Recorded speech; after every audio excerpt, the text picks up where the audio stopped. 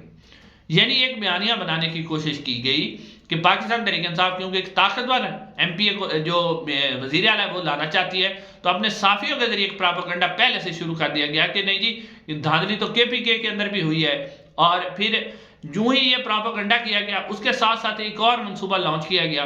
پہلا منصوبہ یہ لانچ کیا گیا کہ پاکستان تحریک انصاف کی حکومت کے پی کے اندر نہ بننے دی جائے. وہ کیسے؟ ویسے تو وہ روکی نہیں جا سکتی، یعنی میجورٹی کو آپ دیکھیں تو کبھی بھی نہیں روکی جا سکتی، لیکن اب جو پلان کیا گیا وہ یہ کیا گیا کہ پاکستان تحریک انصاف کی جو حکومت کے لیے جو اجلاس بلانا ہے وہ گورنر نے بلانا ہوتا ہے تاکہ حکومت جو ہے وہ گورنر ہی دعوت دیتا ہے، جس طرح صدر پاکستان دیتا ہے کہ آ کے حکومت بنائے، تو وہ اجلاس ہی نہ بلایا جائے. جس طرح کی ٹیکٹس 1971 میں کی گئی تھی کہ جو جماعت نے سیٹیں جیت لی تھی اس کو جو ہے اسمبلی کا اجلاس نہیں بلایا گیا، تو پھر آپ نے نتیجہ جو ہے وہ آپ کے سامنے نظر آ گیا تھا. اب یہ والا آپشن بھی غور کیا جا رہا ہے کہ جی پاکستان جو ہے گورنر صاحب جو ہے وہ اجلاس ہی نہ بلائیں. جب اجلاس ہی نہیں بلائیں گے تو حکومت کیسے ہوگی؟ یہ صرف اور صرف علی امین گنڈا پور کا جب نام آیا ہے تو اب معلوم ہو گیا ہے کہ علی امین گنڈا پور جو ہے وہ کسی کے پریشر میں نہیں آئے گا، وہ تگڑا وزیر اعلیٰ ہوگا اور جو ہے وہ تو پھر بہت بڑے بڑے کام بھی کرے گا. اور دوسرا کام اب یہ ایک مطلب قسم کا کام کیا جا رہا ہے. اس کے بعد اب ایک اور بھی کام کیا جا رہا ہے کہ کسی طریقے سے کوئی بھی ایسا طریقہ کیا جائے کہ کے پی کے اندر جو ہے علی امین گنڈا پور کو وزیر اعلیٰ نہ بننے دیا جائے. یعنی پاکستان تحریک انصاف کے اندر سے کوئی ریزسٹنس کروائی جائے کہ علی امین گنڈا پور نہ بنے. کیونکہ ناظرین اب جو علی امین گنڈا پور ہیں ان کو شاید جو ہے اس وقت تک جو ہے وہ علی امین گنڈا پور جو ہے ان کے ساتھ بڑا نفرت ہے اور ان کو پسند نہیں کیا جا سکتا، اور انہیں لگ رہا ہے کہ اگر علی امین گنڈا پور بن جاتے ہیں تو وہ کیونکہ اب جو خیبر پختونخوا کا جو علاقے تھے یعنی کہ جو شمالی وزیرستان، جنوبی وزیرستان تھے، فاٹا کے سارے علاقے تھے، اب وہ خیبر پختونخوا کے اندر شامل ہیں. پہلے وہ حکومت کے ڈائریکٹ کنٹرول میں ہوتے تھے، اب وہ وزیر اعلیٰ کے کنٹرول میں آ جائیں گے. تو وہاں بارڈر پہ جو دہشت گردوں کو بلایا جاتا ہے، دہشت گردی جو کروائی جاتی ہے، اب وزیر اعلیٰ تو وہ نہیں ہونے دے گا کے پی کے کا، کیونکہ اس کی حکومت تو بارڈر تک ہوگی. تو ایک تو یہ مسئلہ ہے. دوسری بات یہ ہے کہ سمگلنگ ہو رہی ہے بارڈر کے اوپر، ٹھیک ہے، اور اسی سمگلنگ سے بڑے بڑے طاقتور لوگ جو ہیں وہ اس پر اپنی زندگی گزار رہے ہیں، عیش و عیاشی کر رہے ہیں، بیرون ملک جائیدادیں بنا رہے ہیں. وہ صرف اور صرف جو افغانستان سے سمگلنگ ہوتی ہے وہ اس لیے ہو رہی ہے کہ اپنی اپنی جائیدادیں بنائی جا رہی. ساتھ ساتھ آپ نے دیکھا کہ بلوچستان میں بھی اس طرح کی حکومتیں بنوائی جاتی، کمزور حکومتیں، تاکہ سمگلنگ آسانی سے ہو، اور بلوچستان میں بڑے پیمانے پر سمگلنگ ہوتی ہے. اب انہیں لگ رہا ہے کہ اگر علی امین گنڈا پور بن جاتا ہے نہ تو اس نے سمگلنگ ہونے دینی ہے اور نہ ہی جو دہشت گردی اس نے ہونے دینی ہے.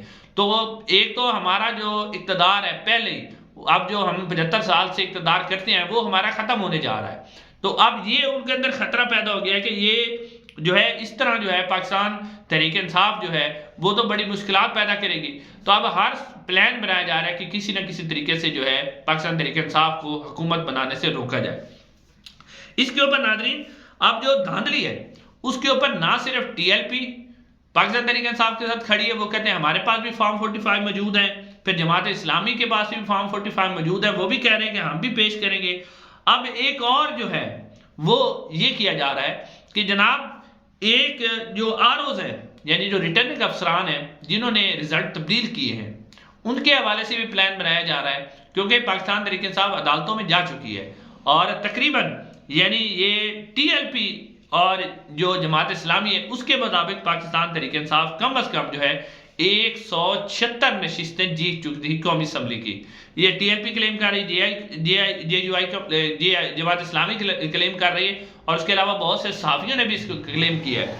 اب ناظرین کیونکہ یہ معاملہ عدالتوں کے اندر ہے اور عدالتوں میں جو فیصلہ پاکستان کا قانون ہے اس میں تو جیسا کہ آپ نے 2018 میں دیکھا تھا قاسم سوری صاحب جو کہ پاکستان تحریک انصاف کے تھے سپیکر، ان کے خلاف درخواست تھی اور 4 سال تک وہ سٹے کے اوپر ہی رہے، یعنی حکومت بھی ختم کر گئے لیکن اس کے اوپر فیصلہ نہیں ہوا.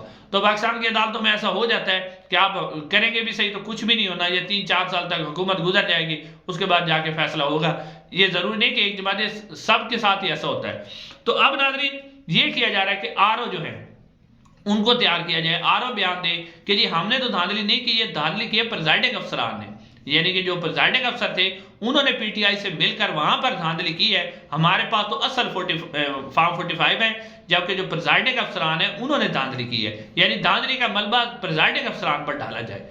اب یہ کوشش بھی ایک اور کی جا رہی ہے. اب ناظرین دیکھتے ہیں کہ عمران خان صاحب کی قسمت بہت اچھی ہے، جتنی بھی کوشش انہوں نے پہلے بھی کی وہ ساری ناکام گئی. اب یہ کوشش بھی کس حد تک کامیاب ہوتی ہے. انشاءاللہ ناظرین اگلی ویڈیو میں آپ سے ملاقات ہوگی. السلام علیکم.